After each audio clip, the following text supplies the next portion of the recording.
Hello students. So today we are going to learn the lesson The Gentleman of the Jungle. In my previous video in Kannada version I have told you the story of this whole lesson. As we are in a very special age today, like we cannot come personally in front of each other, we cannot have our formal education systems what we used to have in our early days last year. So we have to adopt with new things then. So that is how we are planning to make these videos or online classes somewhere in a way. So here I am with the first lesson of your 11th standard Karnataka State Government PU Students Textbook, English textbook. And what is the name of the lesson? The Gentleman of the Jungle. Yes, I had told you people earlier that this is a very interesting lesson where we find gentlemen living from a very uncivilized area. Civilized people from uncivilized area. Why the heading is so paradoxical is that the writer Yomo Kenyatta wants to make the people understand that how European colonial powers suppressed their subjects. Their colonies were subjects, so these are the colonial powers, gentlemen. They behaved very politely, but they suppressed the people with their rules, with their regulations, with their laws. So this is a story. What happens? We find a quarrel between two people. One is elephant and the other one is man. Right? You people have heard Panchatantra stories in your school days, where you find a lot of animals, talking birds. So it's the same way we find here the story of a fight between the elephant and the man. That is why I have written here elephant versus man. How is this story, or how does it start? There was a man living on the borders of the forest. Man was living on the borders. He was not inside the forest, he was out of the forest. So he was living his own life. He had constructed a small hut there. He was living happily. And inside the forest there was elephant. Elephant is strong, very powerful. Height, it has got a lot of height, weight, everything. Man, we people, human beings, when we compare ourselves to the elephant, we are very weak, we are thin and short, right? So that elephant, one that is very powerful, one day it came to man and it made friendship with the man. He said, I am going to have your friendship, please make friendship with me. Man accepted. And elephant, it was cunning. It had hatched a plan to deceive the man. What did it do? On a rainy day, when there was a heavy thunderstorm, heavy rain with lots of lightning and thunder, heavy winds were blowing. On that day, on the night inside, the elephant went near the hut of the man, and the elephant requested the man. What did he request? The elephant said, my dear good man, I am very fragile. It said, I am very weak, my skin is very delicate. I cannot afford to stand in the rain. Elephant said it to man and requested the man to allow the elephant to put its trunk inside the hut there so that it can protect its trunk from the heavy rain. Man was quite innocent. He said, okay, if you want to put your trunk inside the hut, put it. I don't have any problem. And he allowed the elephant to put its trunk inside the hut of the man. Elephant thanked the man first. He said, you have done me a very good deed. I am going to repay your deed one day. And slowly it started to put its trunk inside the hut. Then what happened? The trunk went inside the hut and it was followed by the head, and then it it was followed by the stomach and the tail. Now whole elephant entered into the hut and finally flung the man out of the hut. They flung to throw out by its trunk. Elephant took the man and struck and threw him out of the hut.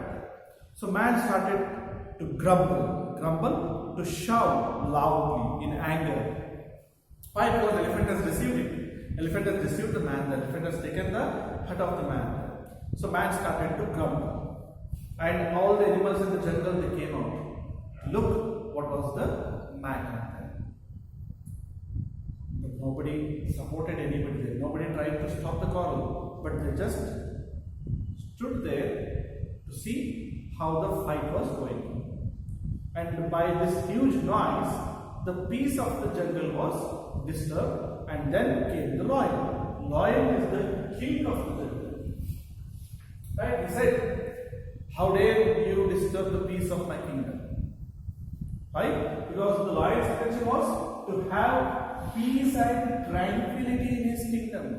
He wanted to have all the people happily, peacefully living in his kingdom. He said, so nobody should ever dare to disturb the peace of my kingdom. What is the matter here? Elephant, who was a minister in the kingdom of jungle. Lion is the king of the jungle, so he has got a kingdom. And in his kingdom, elephant was a minister. So he said, my lord, there is no disturbance of peace in your kingdom. We are having a small discussion regarding the possession of this hut, which you see me occupying. And said, lion said, okay, so what is the problem? The man said his version of story that he had constructed the hut and other things.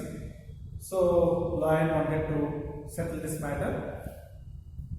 Lion said to elephant, see, go and appoint a commission of inquiry and let them decide the matter in the court.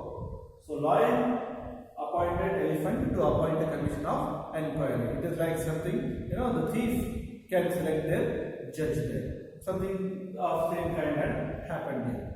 Elephant got busy and it selected 5 members from the jungle as the members of the commission. Who are they? The first one, Mr. Rhinoceros. Rhinoceros is the hippopotamus. The second one is the buffalo. Third one, Mr. Alligator. Fourth one, the Right Honorable Mr. Fox. And fifth one is Mr. Leopard. Man started to oppose this thing. He said, see, is it not necessary to have somebody from my side in the commission there? So he was specified, he was made to keep quiet, saying, nobody from your side was well enough educated to understand intricacies of the jungle. Intricacies, sukshma. Intricacy means sukshma. So what are the intricacies of the jungle law? That all the animals of the jungle must be benefited. Nobody else must be benefited is the intricacy of jungle law. So nobody from man's side was well enough educated to understand that. That's how it was specified. So elephant appointed the members of the commission. So Right Honorable Mr. Fox became chairman. Mr. Leopard became the secretary. And they sat for the hearing to take the case, to have the court proceedings there. Man was the one who had given complaint, but man was not called first inside the court there. Elephant was called. So elephant went inside with all pomp and pride, brushing his tusk with the sapling, a piece of cloth what his wife has provided, Mrs. Elephant has provided. So he went inside and he said, see, I am not going to waste your time by telling the story that you all know. And he said, I did not go to man's hut. Man invited me into his hut. Elephant is saying this thing. Man invited me into his hut because his hut was empty, and due to that empty space, the wind had gained access into his hut and his hut was about to blow away. So, to protect my friend's own interest and to protect his hut, I had to enter the hut, the elephant said.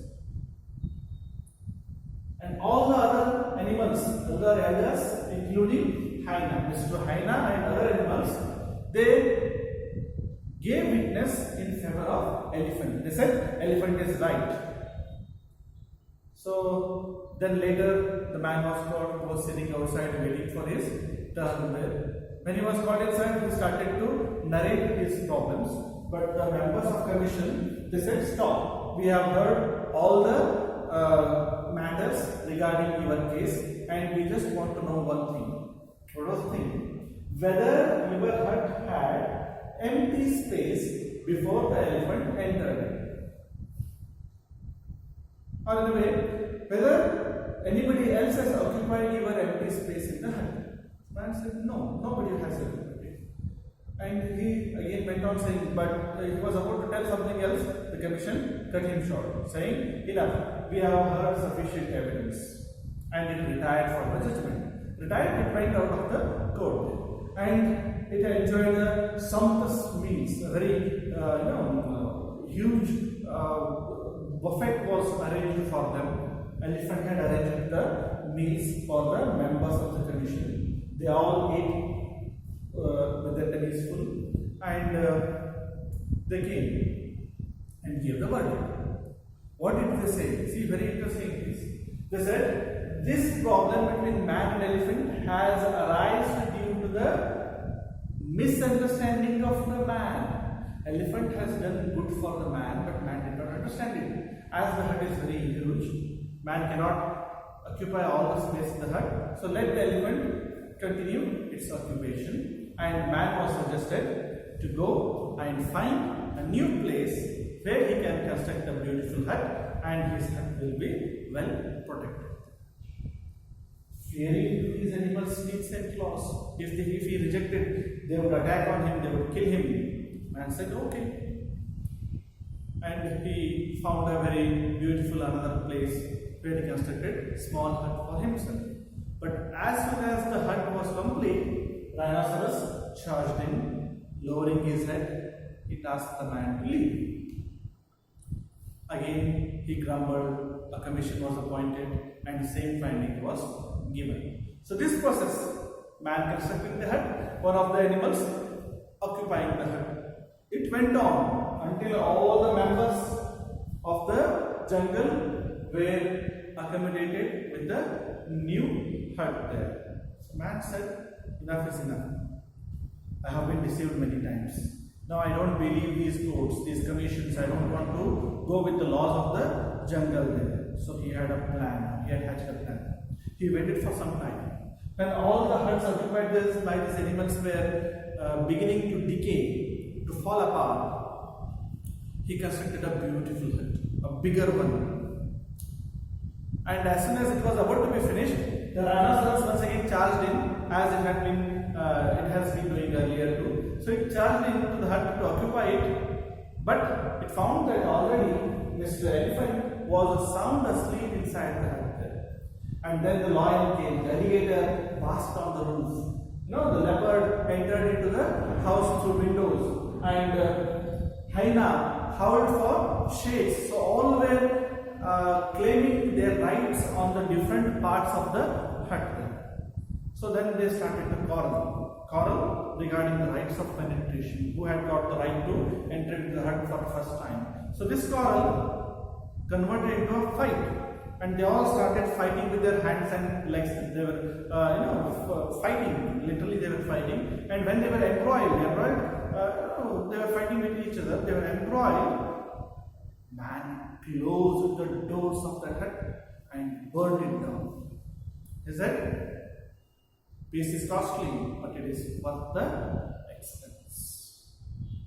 He killed all these animals because they had deceived him with their laws and regulations and rules. So this is how European powers entered into Africa, or European powers entered into India, and this is how the colonized people, the subjects of the colonies, they revolted against them. There is a revolution, a kind of independence. There's a movement for liberation from the European laws and commissions. So man represents the subjects, the people who had been forced to be the subjects of the colonial masters. So all these animals represent colonies. French, Portuguese, Dutch, English, they are the colonies, colonial masters. How did they deceive us, and how the people fought back for the liberation? How the Kenyan people, right? Not everybody. We had got very in India. We had got very peaceful revolution for independence. We found it as, we call it as satyagraha. So in Kenya, in Africa, it was not the case. They had an armed revolution. They took up guns. They took up swords against the colonial masters. So that is how this story indicates the freedom struggle of Kenyan people against the colonies. Right? Thank you.